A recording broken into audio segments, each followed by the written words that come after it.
നിലമ്പൂർ ഉപതെരഞ്ഞെടുപ്പിൽ മത്സരിക്കില്ലെന്നുമെല്ലാം പറഞ്ഞു നിന്ന PV അൻവർ ഒടുവിൽ UDF മേൽ കുതിര കയറുന്ന കാഴ്ചയായിരുന്നു കേരളവും നിലമ്പൂരിലെ ജനങ്ങളും കണ്ടത്.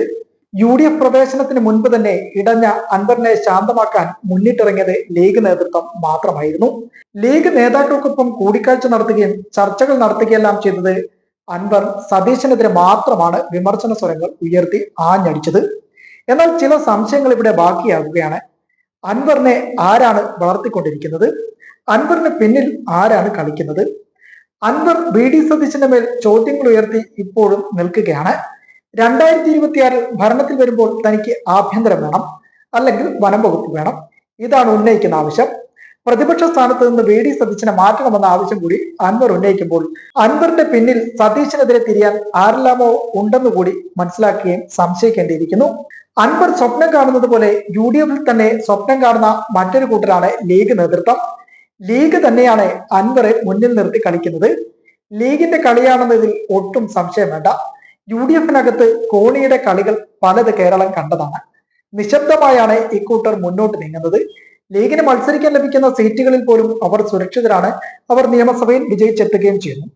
അതിനാൽ വിലപേശുന്നതിൽ എന്താണ് തെറ്റെന്ന് പറയാതെ പറയുകയാണ് ഇക്കൂട്ടർ.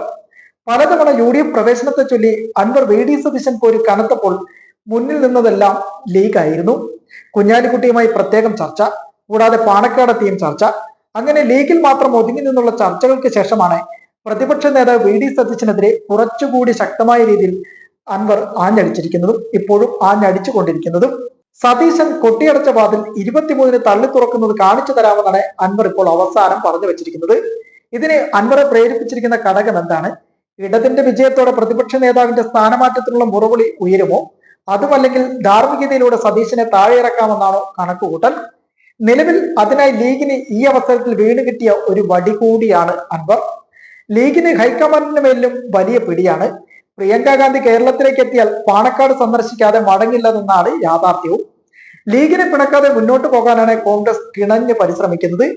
2026 നിയമസഭാ തെരഞ്ഞെടുപ്പിലേക്ക് ഇപ്പോഴേ നോക്കിക്കണ്ടു നിൽക്കുന്ന ലീഗ് മുഖ്യമന്ത്രി സ്ഥാനമാണോ എന്ന് ചോദിക്കുന്നത് ഇനി കണ്ടു തന്നെ അറിയണം.